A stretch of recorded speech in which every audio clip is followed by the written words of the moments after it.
नमस्ते। आज का मेरा विषय है अनामिका जी द्वारा लिखित एक कविता बेजगह।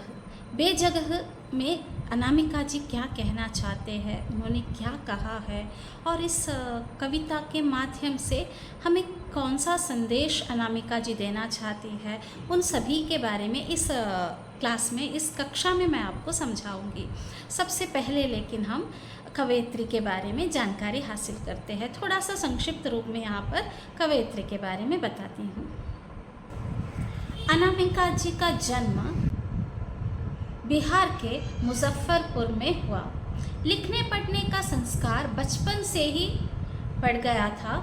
पिता बिहार विश्वविद्यालय के कुलपति रहे और माता भी सुशिक्षित थी। बड़े भाई ने किताबों की दुनिया की राह दिखाई। पूरा परिवार ही साहित्यिक अभिरुचि रखता था।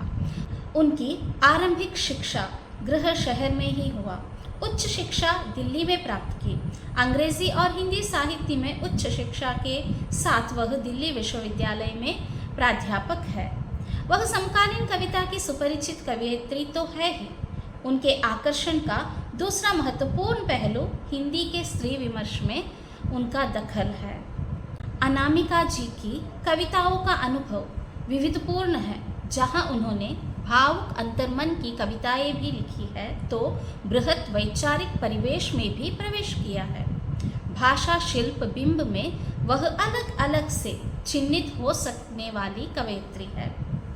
हिंदी के चर्चा प्रदेश में उनका आगमन भरत भूषण अग्रवाल पुरस्कार के साथ हुआ। कविताओं में तो उनका योगदान बहुत ही महत्वपूर्ण माना जाता है, उसी प्रकार गद्य में भी रचनात्मक योगदान उन्होंने दिया है। उनकी कविताओं का अनुवाद विभिन्न भारतीय और विदेशी भाषाओं में हुआ है। वह राजभाषा परिषद पुरस्कार, साहित्यिक सम्मान, गिरिजा कुमार माथुर सम्मान, साहित्य सेतु सम्मान आदि से पुरस्कृत की गई है। ये रहा संक्षिप्त रूप में कवयित्री का परिचय। इस परिचय के बाद आगे हम कविता के बारे में देखते हैं। कविता पढ़ते हुए मैं उसका सारांश भी आपको बताती जाऊंगी। सबसे पहले देखते हैं कि पहली पंक्ति में कवयित्री हमसे क्या कहना चाहते हैं, इसके माध्यम से वो क्या बताना चाहते हैं। अपनी जगह से गिरकर, अपनी जगह से गिरकर कहीं के नहीं रहते केश, औरतें और नाखून।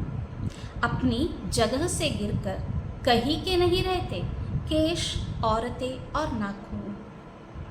अन्वय करते थे किसी श्लोक को ऐसे हमारे संस्कृत के टीचर, और मारे डर के जम जाती थी हम लड़कियां अपनी जगह पर। जगह जगह क्या होती है, वह वैसे जान लिया था हमने अपनी पहली कक्षा में। तो कितने सुंदर तरीके से पहली पंक्ति में कवयित्री ने लड़कियों के बारे में कहा है। यहाँ पर बताया गया है कि एक क्लास की, एक कक्षा के बारे में यहाँ पर बताया गया है और संस्कृत श्लोक के बारे में यहाँ पर बताया गया है। इस पंक्ति के माध्यम से कवयित्री जो है लड़कियों की दयनीय स्थिति के बारे में यहाँ पर बता रही है हमें कि किस तरह से एक श्लोक में बताया गया है। वैसे तो हम जानते हैं केश यानी कि बाल, हमारे बाल जब हम कंघी करते हैं तो थोड़े बहुत जड़ जाते हैं। उसी तरीके से नाखून, जब नाखून बढ़ जाते हैं तो हम उसे काट देते हैं और ये जो है कुछ फ़ायदा नहीं है इसका, तो इसे फेंक देते हैं हम कूड़ेदान में डाल देते हैं। तो ये सभी को पता है। तो ये जो है बेकार की चीज़ें हैं, हमें नहीं चाहिए, इस तरह से सोचकर हम उसे फेंक देते हैं। तो ऐसी फेंकने वाली चीज़ों के बारे में तो यहाँ बताया गया है, लेकिन उसके साथ साथ एक और शब्द यहाँ पर दिया गया है, औरतें। औरतों को भी इस तरह से बताया गया है। ये जो जड़ने वाली बाल और नाखून कूड़ेदाने में फेंकने वाली चीज़ है, तो औरतें भी गिरकर कहीं के नहीं रहते। तो इसे सुनकर उस कक्षा में रहने वाले बच्चे जो है, उसमें भी स्पेशली लड़कियां बहुत ही डर जाती है, डर कर गुमसुम चुपचाप बैठ जाती है। तो आगे कवयित्री ये कहती है कि जगह जगह क्या होती है, यह वैसे जान लिया था हमने हमारी पहली कक्षा में, यानी जब हम छोटे थे हमारी जो पहली कक्षा होती है उसी में ही हमने जान लिया था कि लोगों ने लड़कियों को कौन सी जगह दिया है। ये बात वहीं पर हमें पता चला है। आगे बताते हैं। याद था हमें एक एक क्षण आरंभिक पाठों का। राम पाठशाला जा, राधा खाना पका, राम आ बताशा खा, राधा झाड़ू लगा, भैया अब सोएगा जाकर बिस्तर बिछा। आह नया घर है, राम देख यह तेरा कमरा है और मेरा। ओ पगली, लड़कियां हवा धूप मिट्टी होती है, उनका कोई घर नहीं होता। इस तरह से यहाँ पर बताया गया है। तो कवयित्री कहती है कि हमारी पहली कक्षा में हमने इन सभी को सुन लिया है, पढ़ा है हमने कि राम पाठशाला जा, राम लड़के का नाम, राधा लड़की का नाम, खाना पका, राम बताशा खा, राधा झाड़ू लगा। और एक और इससे भी बहुत दिल दुखाने वाली बात यह है कि राम देखो यह तेरा कमरा है।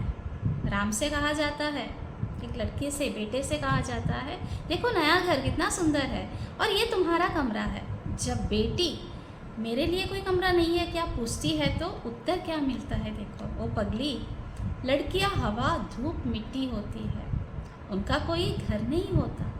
इस तरह से बताकर लड़की को चुप किया जाता है। आगे कवयित्री कहती है, जिनका कोई घर नहीं होता उनकी होती है भला कौन सी जगह। कौन सी जगह होती है ऐसी जो छूट जाने पर औरत हो जाती है कटे हुए नाखूनों, कंघी में फंसकर बाहर आए केशों सी, एकदम से बुहार दी जाने वाली। तो यहाँ पर कवयित्री प्रश्न करते हैं, लड़कियों का कोई घर ही नहीं होता है तो उनकी होती है भला कौन सी जगह, और ऐसा क्या है जो छूट जाने पर औरतें हो जाती है कटी हुई नाखून और कटे हुए बालों की तरह। तो इतना क्या है जो औरतों को इतना सब कुछ सहना क्यों पड़ता है, जैसे डस्टबिन में फेंकने वाली चीज़ की तरह औरतों को क्यों ट्रीट किया जाता है। ये बात यहाँ पर कवयित्री पूछती है। घर छोटे दर छोटे, छूट गए लोग बाग, कुछ प्रश्न पीछे पड़े थे वे भी छोटे, छूट दी गई जगह, लेकिन कभी भी तो नेल कटर या कंघियों में फंसे पड़े होने का एहसास नहीं हुआ। यहाँ पर कवयित्री कहती है लड़कियों की एक और बात, सब कुछ छूट गया लड़कियों से। शादी होने के बाद घर छोड़ती है, सब लोगों को छोड़ती है, अपने लोगों को छोड़कर किसी और दुनिया में आती है, किसी और जगह पर आती है, लेकिन वहाँ पर भी उसे कभी अपना नहीं मानते हैं। वैसे तो हमने सुना होगा ज़्यादातर जब शादी से पहले क्या कहा जाता है लड़की से कि तुम्हारा घर नहीं है, तुम्हारा घर जो है शादी के बाद ससुराल तुम्हारा घर होगा, ये जो है मायका रहेगा तुम्हारा, ये तुम्हारा घर नहीं है, वो तुम्हारा घर है। लेकिन जब शादी होने के बाद, जब शादी होकर हम ससुराल जाते हैं, तब वहाँ पर जब हमारी कुछ बातें हम कहने की कोशिश करते हैं तो वहाँ पर हमें सुनने को मिलता है कि ये तुम्हारा मायका नहीं है, तुम्हारा घर नहीं है, ये हमारा घर है। इस तरीके की बातें सुनाई देती हैं। तो लड़कियों का घर कहाँ है, लड़कियों के लिए कौन सी जगह है। परंपरा से छूटकर बस यह लगता है किसी बड़े क्लासिक से पास कोर्स बीए के प्रश्न पत्र पर छिटकी छोटी सी पंक्ति हूँ, चाहती नहीं लेकिन कोई करने बैठे मेरी व्याख्यान सप्रसंग, सारे संदर्भों के पार मुश्किल से उड़कर पहुँची हूँ, ऐसी ही समझी पड़ी जाऊँ जैसे तुकाराम का कोई अधूरा अभाग। तो इन सभी बातों के बाद कवयित्री आगे बताती है, औरतों को परंपरा से छूट मिल भी जाए तो उसे ऐसा लगता है कि वह किसी बड़े क्लासिक बीए कोर्स के प्रश्न पत्रिका में चिपकी गई एक छोटा सा पंक्ति हूँ। वह चाहती तो नहीं कोई उस पंक्तियों का व्याख्यान करे, लेकिन जो उसे पढ़कर समझकर सप्रसंग व्याख्या करना चाहता है तो उसे लगता है कि वह एक ऐसी संत तुकाराम का आधा अधूरा संगीत का ताल है जिसे समझना कठिन है। तरह से यहाँ पर इस कविता में लेखिका बताती है। तो पहले से अंत तक हम हर एक चीज़ को यहाँ पर देखते हैं तो हमें नज़र आती है कि लड़कियों की स्थिति कैसी है। एक नाखून और जड़े हुए बालों की तरह कंघी में फंसे हुए जो बाल होते हैं उनके साथ औरतों का कंपेयर किया जा रहा है, तुलना किया जा रहा है यहाँ पर। तो ये जो है बहुत ही दुख की बात है। हर जगह पर जिसे जो है तुम्हारी जगह नहीं है इस तरह से बताया जाता है। तो फिर आखिर लड़कियों की जगह कौन सी है? लड़कियां आखिर कहाँ जाए? औरतें आखिर कहाँ जाए? शादी से पहले और शादी के बाद हर तरफ उसे अपनी जगह को बताया जाता है, औरतों को अपनी जगह को दिखाया जाता है। कवयित्री ये भी कहती है कि लड़का और लड़की के बीच में भेदभाव घर परिवार से ही शुरू हो जाती है। घर को पहली पाठशाला माना जाता है। वही हम लोगों ने समझ लिया था कि हमारी जगह क्या होती है। घर में लड़कियों को घर के सारे काम काज करने के लिए कहा जाता है, जैसे खाना बनाना, झाड़ू लगाना और कमरा साफ़ करना, घर साफ़ करना, साफ़ सफाई करना। ये सभी काम जो है लड़कियों का काम है ऐसा बताया जाता है। लेकिन लड़कों को स्कूल भेजा जाता है, आराम से बैठकर खाना मिठाई वगैरह खिलाया जाता है। यहाँ तक कि लड़कों की सोने का बिस्तर भी लड़कियां द्वारा बिछाया जाता है। लड़कों को घर में अलग कमरा मिलता है। अब लड़कियां जब पूछती है तो कमरा क्या, उत्तर में ये मिलता है कि तुम्हारा जगह ये है ही नहीं। इस तरह से तो इन सभी बातों से हम निष्कर्ष के तौर पर हम ये कह सकते हैं कि कवयित्री ने बड़े ही सुंदरपूर्वक बेजगह होने की यात्रा को प्रस्तुत किया है।